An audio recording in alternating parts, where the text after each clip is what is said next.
पिताजी, बारिश क्यों होती है और ये बारिश कैसे होती है? बारिश पानी से जो भाप बनती है उसकी वजह से होती है। जो पानी जगह जगह इकट्ठा होता है वो भाप बनकर आसमान में बादल बन जाता है, और बादल बनने के बाद जब उस बादल में बहुत सारा पानी इकट्ठा हो जाता है तो बारिश होती है, और ये बारिश होनी बहुत जरूरी होती है। बारिश के चलते ही हमारे आसपास का पर्यावरण हरा भरा रहता है। अच्छा, रात हो गई है पिताजी, हमें कहानी सुना दीजिए, उसके बाद हम दोनों सो जाएंगे। अच्छा ठीक है, सुनाता हूँ। एक चिड़िया थी, वो बहुत गरीब थी। तिनका तिनका जोड़कर उसने अपना घोंसला बनाया था। उस घोंसले में उसने अपने अंडे दिए थे। वो उनकी सुबह शाम देखभाल करती थी। बहुत जल्द वो मां बनने वाली थी। एक दिन बहुत तेज बिजली कड़कती है, और उस बिजली के कड़कने से चिड़िया डर जाती है।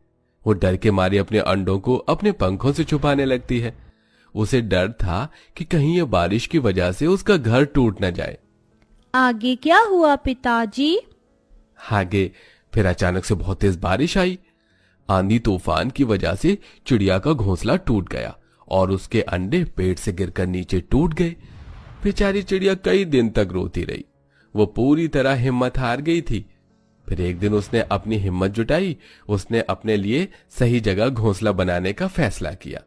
उसने बहुत बड़ा पेड़ ढूंढा, उसमें अपने लिए जगह बनाई। उसने तिनका तिनका जोड़कर घोंसला बनाया और अपने अंडे दिए। कुछ समय बाद अंडों के अंदर से चिड़िया के बच्चे निकले। अब वो चिड़िया अपने परिवार के साथ हंसी खुशी रहने लगी। बस कीजिए, अब तो कहानी खत्म हो गई। अब तुम दोनों सो जाओ, तुम्हारे बाबा को कल खेतों पर काम करने भी जाना है। आनंद बहुत गरीब किसान था। उसकी 2 बेटियां थीं और एक पत्नी, जिनका गुजारा करने के लिए वो खेती बाड़ी करके कुछ पैसे कमा लिया करता था। लेकिन बारिश ने अपना अलग ही कहर मचा रखा था। हे भगवान, ये बारिश तो रुकने का नाम ही नहीं ले रही। अब मैं अपने खेतों पर कैसे जाऊंगा? थोड़ी देर रुक जाइए, बस रुक ही जाएगी बारिश भी। आजकल 2 घंटे तक तो बारिश होती ही है। गायत्री के कहने पर आनंद शांत हो जाता है। अपने पिता को इतना परेशानी में देख दोनों बेटियां उसके पास जाकर बैठ जाती हैं। क्या हुआ पिताजी, परेशान क्यों हो आप? क्या बताऊं बेटी, जरा बरसात को देखो। इस बरसात में मैं अपनी खेती को कैसे उपजाऊ बनाऊंगा? पानी तो फसल उगाने ही नहीं देगी। पिताजी, आप अकेले खेतों पर जाते हो, आज हम भी आपके साथ चलेंगे आपकी मदद करवाने के लिए। नहीं बेटा, तुम दोनों घर पर ही रहना। तुम लड़कियां हो, ये सब काम तुम्हारे लिए नहीं बने। पिताजी, भले ही हम लड़कियां हैं, लेकिन हम आपकी बेटियां हैं, बिल्कुल बेटों के समान। हमें किसी से कम मत समझिए, हम आपकी मदद जरूर करवाएंगे पिताजी। आनंद मुस्कुराकर अपनी दोनों बेटियों को गले से लगा लेता है। भले भगवान ने मुझे कुछ नहीं दिया, लेकिन भगवान ने मुझे कोहिनूर जैसी बेटियां दी हैं। कुछ देर बाद बारिश रुक जाती है और आनंद अपना सामान उठाकर खेतों पर पहुंच जाता है, जहां वो अपने खेत को पहले की तरह तहस नहस देखता है। हे भगवान, पहले ही मैंने कर्जा लेकर अपने खेतों के लिए बीज खाद खरीद कर बोई थी। अब मैं इतने पैसे कहां से लेकर आऊं? तभी आनंद के पीछे पीछे उसकी दोनों बेटियां भी आ गई थीं। ये क्या पिताजी, खेतों का तो बहुत बुरा हाल है। पिताजी, हम आपकी मदद करवाने के लिए आए हैं। तुम मेरी क्या मदद करोगी? अभी खेत मदद के लायक नहीं, पैसा लगाने के लायक हो गया है। पिताजी, हम मेहनत करते हैं, क्या पता हम दोबारा इसे ठीक कर सकें। हमें अपना हौसला नहीं खोना चाहिए। जैसे उस चिड़िया ने हिम्मत दिखाई थी, हमें भी हिम्मत दिखानी चाहिए। आनंद को बहुत खुशी होती है। उसकी बेटियां उसकी कहानी के इशारे को समझ पाती हैं। चलो कोशिश करते हैं। आनंद अपनी बेटियों के साथ मिलकर खेती बाड़ी करने की कोशिश करता है, लेकिन बारिश फिर से होनी शुरू हो जाती है। लेकिन बारिश में भीगते भीगते वो पीछे नहीं हटते, वो काम करते रहते हैं। पूनम अपने पिता का हर काम में हाथ बटाती है। ऐसे ही देखते देखते खूब मेहनत के बाद वो लोग वापस घर आते हैं। आज मेरी दोनों बेटियों ने बहुत मेहनत की। आज मेरी दोनों बेटियों को एक एक रोटी एक्स्ट्रा देना। रोटी तो तब दूंगी जब खाने के लिए राशन होगा। घर में एक दाना तक नहीं है, खाना कहाँ से बनाऊं? अब तो मेरे पास पैसे भी नहीं हैं। लेकिन हमारे पास सब्जियां हैं। तुम्हारे पास सब्जियां कहाँ से आई? जैसे आप खेती करते हो वैसे ही मैं और दिशा, जब हम दोनों खेलते हैं तो हम घर के पीछे की तरफ थोड़ी सी जगह में आपकी तरह सब्जी उगाने की कोशिश करते हैं। हमारे वहाँ पर हमने सब्जियों के छिलके से बैंगन की सब्जी और गोभी आलू उगाया हुआ है।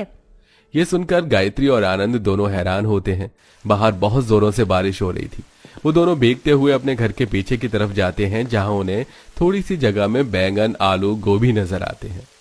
अरे देखा गायत्री, हमारी दोनों बेटियां कितनी समझदार हैं। जब हमारी बेटियां हुई थी तब मैं ये सोचती थी कि काश हमारा कोई बेटा हुआ होता, लेकिन अब मुझे अपनी बेटियों पर बहुत नाज है। तभी आंधी तूफान चलने लगते हैं। गायत्री फौरन आलू, गोभी, बैंगन तोड़कर घर के अंदर ले आती है। चलो जो भी है इसे ही बना लेती हूँ, रोटी नहीं सब्जी ही खाकर गुजारा कर लेंगे। गायत्री घर का चूल्हा जलाती है, लेकिन उतने में आंधी तूफान की वजह से उनके घर की छत उड़ जाती है और घर के अंदर पानी टपकने लगता है। घबराकर आनंद अपनी दोनों बेटियों को गले से लगा लेता है। चलो चलो, यहाँ से बाहर चलो, कभी भी ये घर गिर सकता है, इसकी छत उड़ गई है। आनंद अपनी दोनों बेटी और अपनी पत्नी को लेकर घर के बाहर एक बड़े से पेड़ के नीचे आकर रुकता है। वो सभी उस पेड़ को पकड़ लेते हैं। पिताजी पिताजी, मुझे बहुत डर लग रहा है। पिताजी पिताजी, ये सब क्या हो रहा है? हौसला रखो बेटियों, तुम्हें कुछ नहीं होगा। आनंद अपने परिवार को समेट कर आंधी तूफान से सुरक्षित करता है। जब आंधी तूफान थम जाते हैं तो वो देखते हैं कि उनका घर पूरी तरह से तहस नहस हो गया। वो नजारा देखकर आनंद फूट फूट कर रोने लगता है। हे भगवान, ये क्या हो गया? मैं तो कहीं का नहीं रहा, सब कुछ बर्बाद हो गया, कुछ नहीं बचा, सब खत्म हो गया। उस चिड़िया की तरह हमसे हमारा सब कुछ छिन गया। पिताजी हौसला रखिए, सब कुछ ठीक हो जाएगा। हमसे हमारा सब कुछ छिन गया, अब कहाँ से हौसला रखेंगे बेटी? आनंद और गायत्री दोनों रोने लगते हैं। आनंद अपने परिवार को लेकर अपने खेतों के पास पहुंचता है तो वो देखता है कि उसकी सारी मेहनत पानी में मिल गई और उसके सारे खेत बंजर जमीन में बदल गए। सब ठीक हो जाएगा पिताजी, हम दोबारा से मेहनत करेंगे। दोनों बेटियां मिलकर जो भी वहां लकड़ियां पड़ी होती हैं यहाँ वहां उन्हें इकट्ठा करती हैं। इधर उधर उन्हें कई सारी पन्नियां और कपड़े भी मिल जाते हैं। वो उनसे अपना झोपड़ी जैसा घर बनाने की कोशिश करती हैं। उनके पास हौसला देखकर आनंद के अंदर भी हिम्मत आ जाती है और वो भी अपनी बेटियों के साथ मिलकर घर बनाने में उनकी मदद करता है। पिताजी, हमारे घर के चारों तरफ हम पन्नी लगा देंगे तो बारिश का पानी घर के अंदर नहीं आएगा, और अब हम लोग यहाँ खेतों के पास ही रहेंगे और खेतों की रखवाली भी करेंगे। ये लो दीदी, मैं थोड़ी सी लकड़ियां और लेकर आ गई हूँ। उनको एक साथ काम करते हुए देख गायत्री भी मिट्टी का चूल्हा बनाकर उसी पर खाना बनाने लगती है। इस तरह पूरा परिवार मिलकर एक दूसरे की मदद करते हुए अपनी परेशानियों को भूलकर आगे बढ़ने की कोशिश करता है। अपनी दोनों बेटियों की हिम्मत देखकर आनंद को बहुत सुकून मिलता है और वो रोजाना अपनी बेटियों के साथ मिलकर खेतों में खेती बाड़ी करता है और फसल उगाता है। देखते ही देखते जहां उसने कई बार अपने खेतों की फसल को खराब होते हुए देखा था, अब उसकी फसल बहुत अच्छे से उग गई थी। हरियाली फसल को देखकर आनंद की आंखों में आंसू आ जाते हैं। अगर तुम दोनों मेरे साथ ना होती तो शायद मुझे ये हौसला कभी नहीं मिलता और न ये फसल कभी उग पाती। अब मैं इसे बेचकर अपने ऊपर से पूरा कर्ज चुका दूंगा। पिताजी, आपकी बेटी आपके साथ है और हमेशा आपके साथ ही रहेंगे, और आपकी हर परेशानी हमारी परेशानी है। हम आपके ऊपर कोई परेशानी का भार नहीं टूटने देंगे। बेटियां भी बहुत नसीब वालों को मिलती हैं। मैं बहुत नसीब वाला हूँ जो मुझे 2 बेटियां मिली हैं और वो भी बहुत समझदार हैं। चलिए सब खाना खा लीजिए, सबने बहुत मेहनत की है। सभी खाना खाकर उस झोपड़ी में सो जाते हैं। अगले दिन से आनंद अपनी फसल के द्वारा शहर जाकर व्यापार शुरू कर देता है, जिससे उसकी अच्छी खासी कमाई होती है। वो उन पैसों में सबसे पहले अपना कर्ज चुकाता है और जो पैसे वो ऊपर से कमा लेता है उनमें वो अपना पक्का सीमेंट का मजबूत घर बनवाता है जो बारिश में कभी खराब ना हो पाए। आखिरकार अपने घर का मेरा सपना पूरा हो ही गया। देखो, हमारे पास अपना खुद का घर है।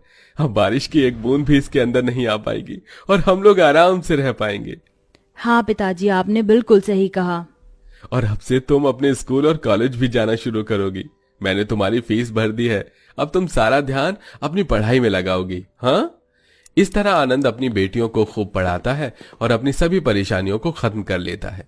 उसकी दोनों बेटियां पढ़ लिखकर बड़ी होने के बाद डॉक्टर और इंजीनियर बन जाती हैं, जिसके बाद वो सभी एक साथ खुशी खुशी रहने लगते हैं। कहा जाता है कि जब पिता के पास बेटियों का सहारा हो तो उसे दुनिया की कोई दौलत नहीं चाहिए होती, उसकी दौलत उसकी बेटियों में होती है। इसी तरह आनंद के लिए उसकी सबसे बड़ी दौलत उसकी बेटियां थीं, जिनकी वजह से उसे आगे बढ़ने का हौसला मिला। तो दोस्तों, क्या लगता है आपको, क्या हमें बेटा और बेटी में फर्क करना चाहिए? हमें कमेंट करके जरूर बताइएगा।